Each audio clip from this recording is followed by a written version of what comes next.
নমস্কার বন্ধুরা, এই ভিডিওতে তোমাদের মধ্যে বেশ কয়েকটা গুরুত্বপূর্ণ আপডেট নিয়ে আলোচনা করার আছে। সেক্ষেত্রে ভিডিওটা না স্কিপ করে পুরোটা দেখার অনুরোধ থাকলো। আর তোমরা যারা চ্যানেলে প্রথমবার এসেছো তারা কিন্তু অবশ্যই ভিডিওতে লাইক দিয়ে চ্যানেলটা সাবস্ক্রাইব করে রেখো, কারণ তুমি কিন্তু এখানে তোমার প্রিয় দলের সমস্ত রকম খেলার খবর সবার আগে পেয়ে যাবে। তো চলো আর দেরি না করে আজকের ভিডিওর মেন টপিকগুলো নিয়ে আলোচনা শুরু করা যাক। তো সবার প্রথমেই যদি কোচ অ্যান্তোনিও লোপেস আবাসের বিষয়টা নিয়ে আলোচনা করা যায়, তো তোমরা জানো আইএসএলের অন্যতম সফল স্প্যানিশ কোচ অ্যান্তোনিও লোপেস আবাস তিনি বর্তমানে আই লিগের দল ইন্টারকাশিকে কোচিং করাচ্ছেন এবং প্রথম মরশুমে ইন্টারকাশি দল তারা কোচ অ্যান্তোনিও লোপেস আবাসের নেতৃত্বে আই লিগ চ্যাম্পিয়ন হওয়ার রেসে রয়েছে, যেখানে আবার ইন্টারকাশির পাশাপাশি চ্যাম্পিয়ন হওয়ার রেসেও রয়েছে চার্চিল ব্রাদার্স। এবং আগামী 30 তারিখ ইন্টারকাশি ও চার্চিল ব্রাদার্স দলের মধ্যে ম্যাচ রয়েছে এবং সেই ম্যাচেই খুব সম্ভবত নিশ্চিত হয়ে যাবে এইবারের আই লিগ চ্যাম্পিয়ন কোন দল হচ্ছে। তবে এর মাঝেই বড়সড় সমস্যার সৃষ্টি কিন্তু হয়েছে আই লিগে। তো তোমাদের এর আগেই জানিয়েছি ইন্টারকাশি বনাম নামধারী ম্যাচে নামধারী তারা ইল্লিগালভাবে বেশ কয়েকজন প্লেয়ারকে ওই ম্যাচে নামায়, যার জন্য এআইএফএফের অ্যাপিল কমিটির কাছে আবেদন জানায় ইন্টারকাশি ম্যানেজমেন্ট। এবং ওই ম্যাচে ইন্টারকাশি তারা 3-0 গোলে পরাজিত হয়েছিল নামধারীর বিরুদ্ধে। এবং অ্যাপিল কমিটি তারা ইন্টারকাশির করা এই অ্যাপিলের বিরুদ্ধে জাজ করে নামধারীকে দোষী পেয়ে ওই ম্যাচে ইন্টারকাশিকে বিজয়ী দল ঘোষণা করেছে এবং ইন্টারকাশিকে 3 পয়েন্ট দিয়ে দেওয়া হয়েছে।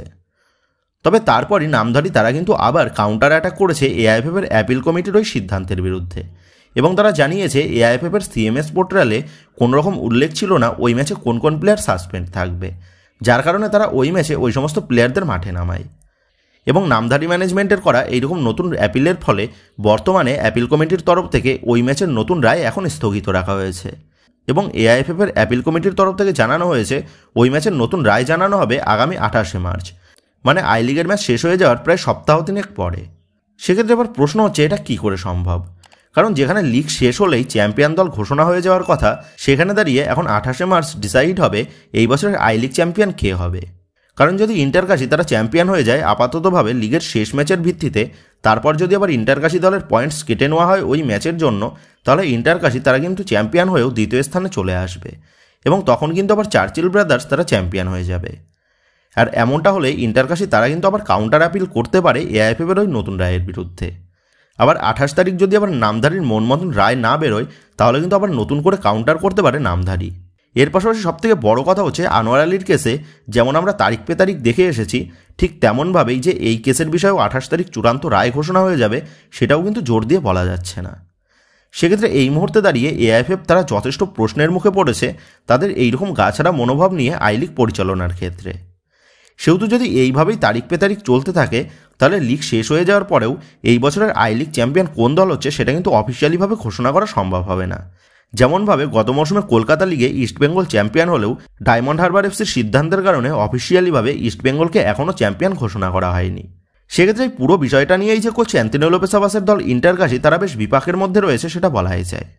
তো এআইএফএফ তারা এই আই লিগ ঠিকঠাকভাবে পরিচালনা করতে ব্যর্থ হচ্ছে। সেখানে দাঁড়িয়ে আবার এআইএফএফ তারা চিন্তা চালাচ্ছে 16টা দল নিয়ে নতুন করে আইএসএলের মতন টুর্নামেন্ট চালু করতে। সেহেতু যদি শেষ পর্যন্ত আইএসএলের পরিবর্তে এআইএফএফ তারা নতুন টুর্নামেন্ট চালু করে, তাহলে ওই টুর্নামেন্টও যে কতটা প্রফেশনালিজমভাবে হবে সেই নিয়েও কিন্তু যথেষ্ট সংশয় রয়েছে। তো মোদ্দা কথায় বলতে গেলে এআইএফএফ তারা ভারতীয় ফুটবলের উন্নতির জন্য নয়, বরং তারা তাদের স্বার্থ উন্নতির জন্যই লেগে রয়েছে ইন্ডিয়ান ফুটবলে। আর এইভাবেই চলতে থাকলে ভারতীয় ফুটবলের যে আগামীতে আরও ভয়ঙ্কর দিন আসতে চলেছে সেটা বলাই যায়। তো যাই হোক বন্ধুরা, এবার নেক্সট আপডেটটা বেরিয়ে আসছে ইস্টবেঙ্গলকে নিয়ে। তো তোমাদের এর আগেই জানিয়েছি গত কয়েক বছরের খারাপ পারফরমেন্সের কারণে আসন্ন মৌসুমে যাতে ভালো ফলাফল করা যায় সেই দিকেই কিন্তু এবার নজর দিয়েছে ইস্টবেঙ্গল দলের মূল ইনভেস্টর ইমামি। তো এতদিন ইস্টবেঙ্গলের দল গঠনের পুরো বিষয়টাতেই ইমামি ও ইস্টবেঙ্গল কর্তাদের মধ্যে মিলিত সিদ্ধান্তে নেওয়া হতো। তবে এবার কিন্তু ইমামি ম্যানেজমেন্ট তারা নতুন পদক্ষেপ গ্রহণ করেছে আসন্ন মৌসুমে দল গঠনের ক্ষেত্রে। আর সেই নতুন পদক্ষেপে নিতুবাবুকে ঠুটো জগন্নাথ করে রাখতে চাইছে ইমামি ম্যানেজমেন্ট। তো যেমনটা জানা গেছে থাংবাই সিংটোকে ইস্টবেঙ্গল দলের নতুন কোচিং পদে নিযুক্ত করা হয়েছে ইমামি ম্যানেজমেন্টের তরফ থেকে ইস্টবেঙ্গল কর্মকর্তাদের না জানিয়েই। আর এই কারণেই ইমামি ম্যানেজমেন্টের সাথে এক প্রকার মতবিরোধও বেঁধেছিল ইস্টবেঙ্গল কর্তাদের। এর পাশাপাশি আরও যেমনটা খবর থাংবাই সিংটোকে দিয়েই নাকি আসন্ন মরশুমে নতুন প্লেয়ার স্কাউটিং করানোর সিদ্ধান্ত নেওয়া হয়েছে ইমামি কর্তাদের তরফ থেকে। তবে তাতেও সমস্যা রয়েছে নিতু কোম্পানির, কারণ এই থাংবাই সিংটোকে দিয়ে নতুন প্লেয়ার রিক্রুট করালে ইস্টবেঙ্গলের বর্তমান সিটিও অময় ঘোষালের কোনো ভূমিকা আর থাকবে না। আর এই অময় ঘোষাল হচ্ছে নিতুবাবুর খাস লোক। সেক্ষেত্রে ইমামি তারা যে ইস্টবেঙ্গল কর্তাদের সাথে কোনোরকম ডিসকাশন না করেই নতুন নতুন সিদ্ধান্ত নিয়েছে দল গঠনের বিরুদ্ধে, তেমনটাই কিন্তু দাবি জানিয়েছেন নিতুবাবু। তবে এবার ইমামি তারা কিন্তু নিতুবাবুকে ছেটে ফেলে দেওয়ারই সিদ্ধান্ত নিয়েছে আসন্ন মৌসুমে দল গঠনের বিষয় থেকে। কারণ নিতুবাবুকে নিয়ে দল গঠন করে ইস্টবেঙ্গল দল কিন্তু সাফল্য পাচ্ছে না, যার কারণে ইমামির ব্র্যান্ড ভ্যালুটা কমে যাচ্ছে। আর সেই কথাটা মাথায় রেখেই আসন্ন মরশুমে সাফল্য পাওয়ার জন্য দল গঠনের কাজ শুরু করে দিয়েছে ইমামি ম্যানেজমেন্ট নিতুবাবুকে বাদ দিয়েই। তো যেমনটা জানা গেছে, কোচ অস্কার বুরজানের নতুন পছন্দের লিস্ট ইতিমধ্যেই থাংবয় সিংটোর কাছে পাঠিয়ে দেওয়া হয়েছে ইমামি ম্যানেজমেন্টের তরফ থেকে ইস্টবেঙ্গল কর্মকর্তাদের না জানিয়েই। আর এই লিস্ট দেওয়ার ফলেই আবারও নতুন করে মুখ ভার করেছে নিতুবাবু। তো ইমামি কর্তারা যে এবার পুরো দল গঠনের বিষয় থেকেই নিতুবাবুকে ছেটে ফেলার সিদ্ধান্ত নিয়েছে সেটা স্পষ্ট। কারণ ইস্টবেঙ্গলের শেয়ার যেহেতু 77% রয়েছে ইমামির হাতে, সেক্ষেত্রে তারা যদি নিতুবাবুকে বাদ দিয়েও দল গঠন করে সেক্ষেত্রেও কিন্তু নিতুবাবুর কিছু বলার থাকবে না। আর ইমামির এইরকম নতুন সিদ্ধান্ত নেওয়ার মূল কারণ হচ্ছে তারা কিন্তু আর কাটমানি দিতে চাইছে না। তো বন্ধুরা, আমি তো বলবো এইরকম সিদ্ধান্ত ইমামি ম্যানেজমেন্টের আরও কয়েক মৌসুম আগেই নেওয়া উচিত ছিল, তাহলে হয়তো ইস্টবেঙ্গলকে এতদিন এতটা খারাপ পরিস্থিতির মধ্যে দিয়ে যেতে হতো না। তবে এবার আবার বড় প্রশ্ন হচ্ছে, নিতুবাবু যদি তার ক্ষমতা দেখাতে না পারে ইস্টবেঙ্গলের দল গঠনের ক্ষেত্রে, মানে তিনি যদি ঠুটো জগন্নাথ হয়েই থেকে যান, তাহলে ইমামির সাথেই ইস্টবেঙ্গলের চুক্তি শেষ হয়ে যাওয়ার পর কি আর ইমামির সাথে যুক্ত থাকতে চাইবেন নিতুবাবু? সেক্ষেত্রে হতে পারে আবারও নতুন ইনভেস্টরের খোঁজে নেমে পড়তে পারে নিতু অ্যান্ড কোম্পানি। তো বন্ধুরা, তোমরা কমেন্ট করে জানিও ইমামি ম্যানেজমেন্ট যে নতুন সিদ্ধান্তটা নিয়েছে সেটা কি সঠিক সিদ্ধান্ত নেওয়া হয়েছে ইস্টবেঙ্গল ক্লাবের জন্য? এই বিষয়ে তোমাদের মতামতটা অবশ্যই নিচে কমেন্ট করে জানিয়ে দিও। তো এবার নেক্সট আপডেটটা বেরিয়েছে ইস্টবেঙ্গল দলের নতুন টার্গেট ফরেন প্লেয়ার নিয়ে। তো তোমাদের ইতিমধ্যেই জানিয়ে দিয়েছি থাংবয় সিংটোরাতে নতুন প্লেয়ার লিস্ট জমা দিয়েছে ইমামি ম্যানেজমেন্ট কোচ অস্কার বুরজানের পরামর্শ মতন, এবং সেই লিস্টে রয়েছে একাধিক বিদেশি প্লেয়ারের নাম। এবং যেমনটা জানা গেছে, কোচ অস্কার বুরজান তিনি চাইছেন ইস্টবেঙ্গল দলে তার প্রাক্তন ছাত্রদের নিয়ে আসতে। আর সেই লিস্ট অনুযায়ী যে প্লেয়ারটার নাম প্রকাশ্যে এসেছে সেই প্লেয়ারটা হচ্ছে কোচ অস্কার বুরজানের অত্যন্ত পছন্দের ছাত্র তথা 24 বছর বয়সী ব্রাজিলিয়ান সেন্ট্রাল মিডফিল্ড পজিশনের প্লেয়ার মিগুয়েল ফিরেরা। 4.8 কোটি টাকা মার্কেট ভ্যালুর এই মিগুয়েল তিনি বর্তমানে খেলছেন কোচ অস্কার বুরজানের প্রাক্তন ক্লাব বসুন্ধরা কিংস দলে। তো এই মিগুয়েল হচ্ছেন কোচ অস্কার বুরজানের অত্যন্ত প্রিয় ছাত্র, আর সেই কারণেই কোচ অস্কার বুরজান চাইছেন তার এই সমস্ত প্রিয় ছাত্রদের আসন্ন মরশুমে ইস্টবেঙ্গল জার্সিতে নিয়ে এসে আসন্ন মরশুমে ইস্টবেঙ্গল দলকে সাফল্যের মুখ দেখাতে। তবে যেমনটা খবর, এই মিগুয়েলের স্যালারিটা বেশ ভাবাচ্ছে ইমামি ম্যানেজমেন্টদের। সেক্ষেত্রে এই মিগুয়েল কোচ অস্কার বুরজানের পছন্দ মতন প্লেয়ার হলেও মিগুয়েলকে এত টাকা দিয়ে নিয়ে আসতে খুব একটা আগ্রহী নয় ইমামি ম্যানেজমেন্ট। সেহেতু যদি কোচ অস্কার বুরজান তিনি অ্যাসিওর করতে পারেন ইমামি ম্যানেজমেন্টকে যে তার পছন্দের মতন প্লেয়ার নিয়ে আসলে তিনি ইস্টবেঙ্গল দলকে সফলতা এনে দেবেন, তাহলে কিন্তু ইমামি ম্যানেজমেন্ট তারা এই মিগুয়েলকে দলে নেওয়ার বিষয়ে চূড়ান্ত পরিকল্পনা করতে পারে। তবে আবার বসুন্ধরা কিংস দলের এই প্রধান বিদেশি মিগুয়েল ফিরেরার সাথে এখনও চুক্তি বাকি রয়েছে বসুন্ধরা কিংসের। সেক্ষেত্রে বসুন্ধরা কিংসও তাকে ছাড়তে কতটা রাজি হবে সেটাও কিন্তু বড় প্রশ্ন রয়েছে। তবে যদি মিগুয়েল সে বসুন্ধরা কিংস দল ছেড়ে সে কোচ অস্কার বুরজানের কাছে আসতে রাজি হয়, তাহলে কিন্তু এই মিগুয়েলের ডিলে একটা মোটা টাকা খরচ করতে হবে ইমামি ম্যানেজমেন্টকে। সেক্ষেত্রে এখন এটাই দেখার বিষয় হবে আসন্ন মৌসুমে কোচ অস্কার বুরজানের পছন্দ মতন প্লেয়ার কোচ অস্কার বুরজানের হাতে তুলে দিতে পারে নাকি ইমামি ম্যানেজমেন্ট। তো যাই হোক বন্ধুরা, এবার নেক্সট আপডেটটা নিয়ে আলোচনা করা যাক। তো দীর্ঘ বেশ কয়েকদিন পর আবারও আজ থেকে চালু হচ্ছে আইএসএলের ম্যাচ, যেখানে আজ আইএসএলের প্রথম নকআউট ম্যাচ রয়েছে Mumbai City FC versus Bengaluru এফসির মধ্যে। আর এই ম্যাচের বিজয়ী দল তারা সেমিফাইনাল ম্যাচে মুখোমুখি হবে এফসি গোয়ার বিরুদ্ধে।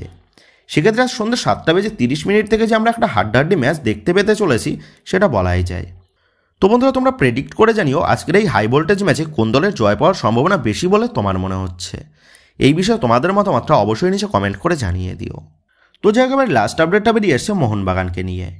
তো মোহনবাগান ম্যানেজমেন্ট তারা যে আসন্ন মরশুমে আবার ট্রান্সফার মার্কেটে চমক দেওয়ার জন্য নেমে পড়েছে সেটা কিন্তু বলাই যায়, যেখানে আসন্ন মরশুমে মোহনবাগান দলে বেশ কিছু নতুন প্লেয়ারের মুখ আমরা দেখতে পেতে চলেছি, যাদের মধ্যে একজন হাই কোয়ালিটির বিদেশি প্লেয়ার আনতে চলেছে মোহনবাগান ম্যানেজমেন্ট।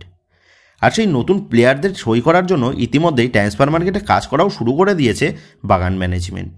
তো এই মুহূর্তে যে ব্রেকিং আপডেটটা জানা গেছে সেটা হচ্ছে মোহনবাগান ম্যানেজমেন্ট তারা ইতিমধ্যেই বেশ কিছু প্লেয়ারের লিস্ট জমা দিয়েছে কোচ মলিনার কাছে, এবং সেই লিস্টের থেকে কোচ মলিনা তিনি একজন বিদেশিকে পছন্দ করেছেন তার পারফরমেন্সের ভিত্তিতে।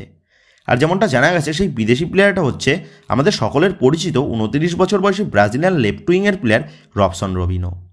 4.8 কোটি টাকা মার্কেট ভ্যালুর এই রবিনো যে বর্তমানে খেলছে ব্রাজিলের রিজিওনাল চ্যাম্পিয়নশিপের ক্লাব আগুইয়া সান্টা এসপি দলে।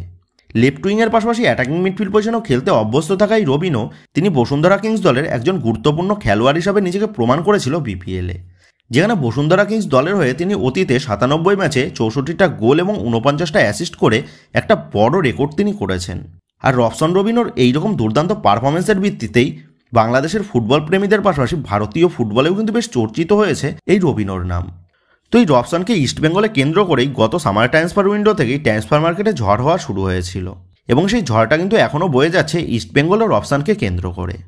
তবে এই সেরা বিদেশি প্লেয়ার রবসন রবিনোকেই ইস্টবেঙ্গল সমর্থকরা তারা তাদের জার্সিতে দেখার জন্য বিভিন্ন খবর করলেও ভারতীয় ফুটবলে খুব কম দলই আছে কিন্তু এই রবসন রবিনোকে এফোর্ড করার জন্য। কারণ এই রবসন রবিনোর মার্কেট ভ্যালু 4.8 কোটি টাকা থাকলেও তার স্যালারিটা কিন্তু অনেক বেশি। এবং এই মুহূর্তে যেমনটা ব্রেকিং আপডেট জানা গেছে, ইস্টবেঙ্গল সমর্থকদের অত্যন্ত পছন্দের বিদেশি এই রবসনকেই নিজেদের দলে চূড়ান্ত করতে চাইছে মোহনবাগান ম্যানেজমেন্ট। আর সেই মতনভাবেই এই রবসনের নাম কোচ মলিনার কাছে সাজেস্ট করেছে মোহনবাগান ম্যানেজমেন্ট, এবং কোচ মলিনারও কিন্তু বেশ পছন্দ হয়েছে এই রবসনের পারফরমেন্স, তেমনটাই কিন্তু আপডেট। এবং যেমনটা খবর, রবসন যদি আইএসএলে আসে তাহলে তার প্রথম চয়েস দল হচ্ছে মোহনবাগান। তো এই মরশুম শেষেই এই রবসনের সাথে চুক্তি শেষ হয়ে যাচ্ছে তার বর্তমান ক্লাবের, সেহেতু মোহনবাগান ম্যানেজমেন্ট তারা যে রবসনকে পেতে এবার ট্রান্সফার মার্কেটে ঝাঁপাতে চলেছে সেটা স্পষ্ট।